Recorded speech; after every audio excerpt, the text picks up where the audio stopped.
It's time for the Brian Beatty Real Estate Show.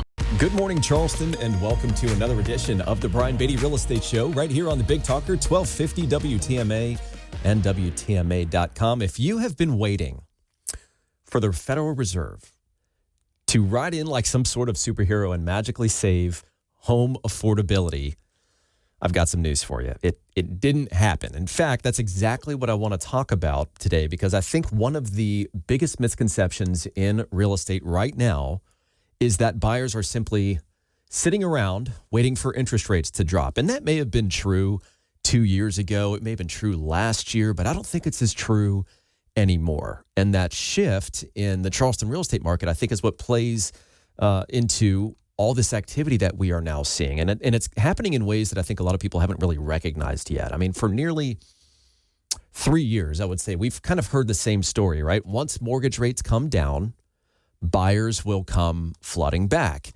Prices will soar again. I mean, how many times have we heard that? Economists have said it. Real estate agents have said it. Builders have said it. The media has reported it over and over. And honestly, you know, there's a version of it that's very believable. But I think here's what's actually happened, right? Mortgage rates haven't moved around. They've dipped a little bit, then they've risen, then they've dipped again. They're certainly better than the peaks that we saw, but we aren't anywhere close to the 3% loans that so many people were accustomed to during COVID. And so people are buying homes anyways, not necessarily because rates are more attractive, but because people stopped waiting, and waiting just didn't make sense anymore, right? So, I mean, think about your own life. Imagine putting off something like replacing your roof, right? You tell yourself, look, I'm just going to wait for prices to come down. It's too expensive right now. And then a year goes by and nothing really changes. Another year goes by. Now your roof is leaking, and eventually you don't replace it because it's cheaper and you timed it perfectly right. You replace it because life doesn't wait, and housing is exactly the same way. I mean, it reminds me of one of my favorite quotes by Benjamin Franklin, which is that you may delay, but time will not. You know, people get married, people get divorced, people have kids, get transferred, retire. Parents need care. Kids leave college. Businesses grow. I mean, life keeps going regardless of where interest rates happen to be. And eventually the question starts to change, right? It isn't when will rates be lower? It's when does my life need a different house? And I think that's the psychological shift that's happening right now. And so I think buyers have finally accepted something that a lot of the experts didn't, which is that 5% mortgages, they may come, they may not. 4%, maybe someday, nobody knows. But waiting indefinitely definitely has its own cost. I mean, let's say you've delayed buying for the last 2 years because you were hopeful that rates would come down a percentage point. And during that time, you've paid rent, you've missed appreciation, you've watched inflation continue, you've postponed equity that can be built in your home. You delayed making your house your home, maybe. And I think a lot of people eventually kind of realize that I'm paying a price for waiting too. And that's something not very many people talk about, that waiting just isn't free. Now, does that mean everybody should go out right now and buy a home today? Absolutely not, right? You should buy because it's the right decision for you and your family and your finances, not because you're afraid of missing out for FOMO. But if you're financially ready, waiting for some, I think, magical decision right now from the Fed can become a pretty expensive strategy. In fact, they've kind of said the opposite, that they're not cutting, they're hiking. So I think that here's what makes the Charleston real estate market fascinating, is that, we're working with buyers who aren't necessarily asking when will rates fall. They're asking, what can I negotiate? And if you've listened to my show over the past few weeks and months, that's really what's kind of happened in this market. Is the COVID market's over and people are now negotiating. And that's what the market wants. And frankly, it's kind of what the market needs if we're, removing selfishness from the market and just looking at what creates a healthy environment to buy and sell a home. It's certainly not having to waive your inspection and waive an appraisal and pay above asking price on a home you've never seen before because you're buying it from out of state. But that's what was going on during COVID. And so I think that the fact that now we've got this market of negotiability, that's a huge change in and of itself. Today's buyers want leverage, and they haven't had any access to that really in years. Builders are also offering huge incentives. We're going to talk about that a little later. A lot of sellers are helping buy down interest rates. More often than not, last statistic we have was that 60% of all transactions had the seller paying the buyer concessions in an average of $9,000. So closing costs and negotiations are back. Repair requests are back. Buyers are negotiating things like appliance packages or fencing allowances or a new roof, flooring credits. I mean, the list goes on, which obviously was like unheard of in 2021, 5 years ago. I mean, you were lucky to even have your offer considered a few years ago. I think people, though, they only focus on one number, and that's interest rates. But affordability in and of itself isn't determined by one number, right? It's determined by dozens of variables, purchase price, taxes, insurance, HOA fees, maintenance, closing costs, seller concessions, loan programs, builder incentives, which there are a ton of right now, future refinancing opportunities. I mean, one buyer might be able to get a significantly better overall deal at like a 6.5% rate with $25,000 in concessions than the same buyer getting a 5.5% interest rate that's paying $40,000 over the asking price and waiving every protection imaginable, right? The rate definitely matters, but it's not the whole story. So I think there's another reason, though, that buyers have changed, and that's technology. I mean, today's buyers really know more than they've ever known.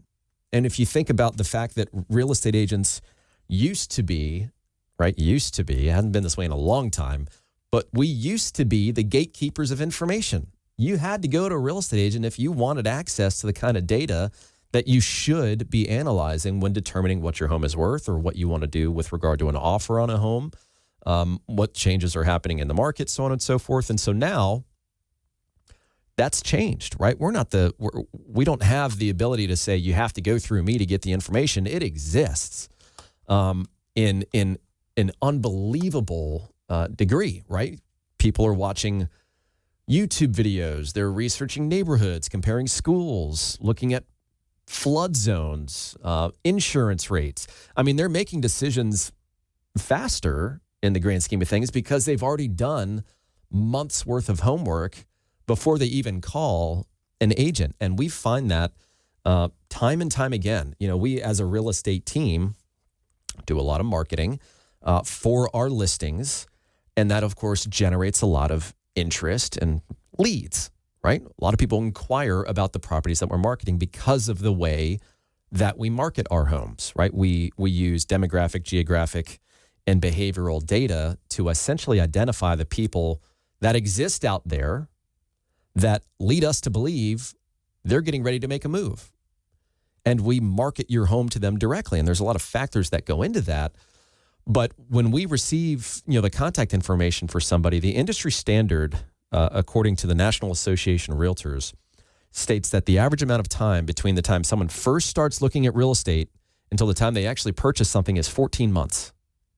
That's a long time, right? But think about the amount of data that they now have access to. And at times it can be analysis paralysis. But I would say that in Charleston, we're seeing something fairly unique right now.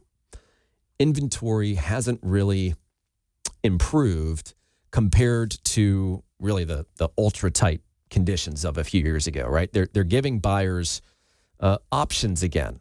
Now we're seeing a steady rise in inventory, but it is kind of at a snail's pace. We're still 1,000 homes for sale less than what we were right before COVID kind of took over and changed the world.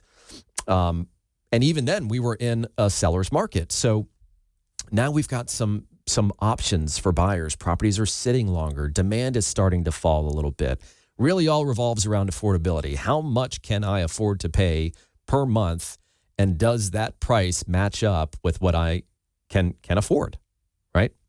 So I think instead of feeling pressured to buy the first house they see, a lot of buyers are comparing neighborhoods, negotiating terms, and they actually think through one of the biggest financial decisions of their lives. I'm saying that somewhat in jest because you have so many people that have relocated to Charleston.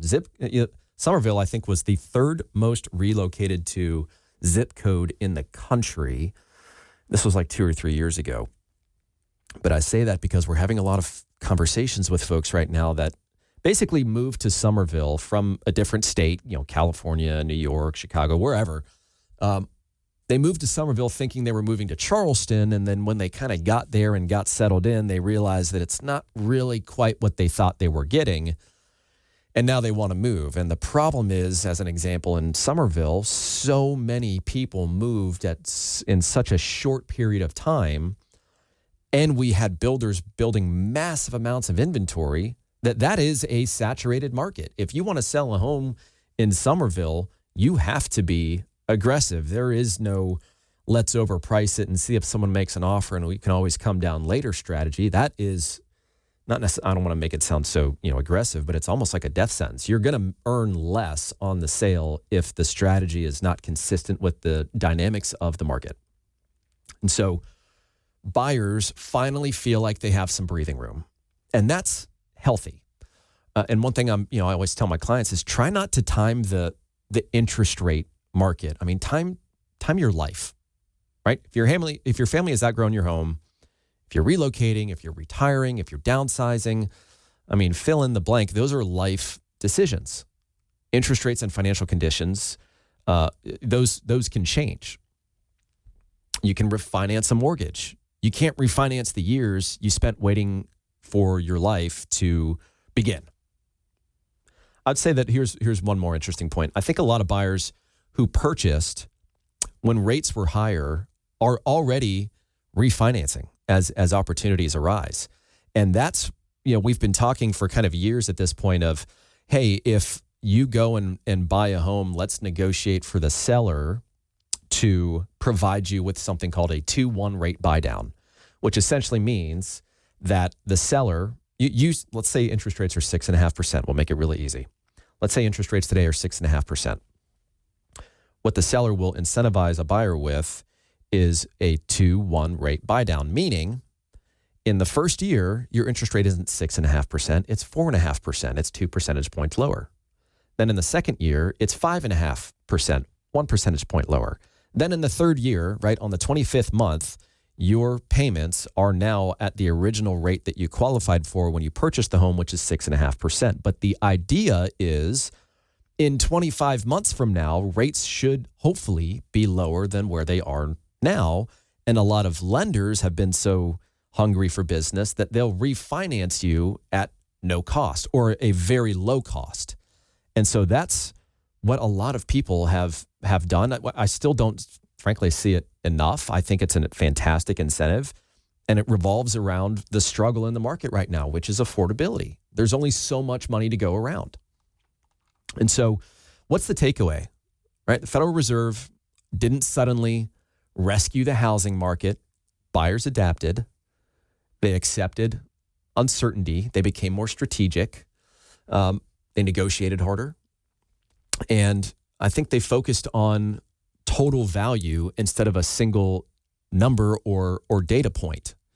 And frankly, I think it's a healthier mindset than waiting for, the perfect conditions that just might not ever come. So if you've been wondering whether this is the right time to buy, or you're trying to decide whether it's now time to sell and then buy something, I would love to help you by running the numbers based on your situation and your specific section of the market, not the headlines that you might read, right? Let's give you some real, accurate, actionable data that you can use in whatever way you'd like, but getting access to the accurate information and then talking with somebody that can help you put the pieces together of your plan and help you understand what to expect when those things happen.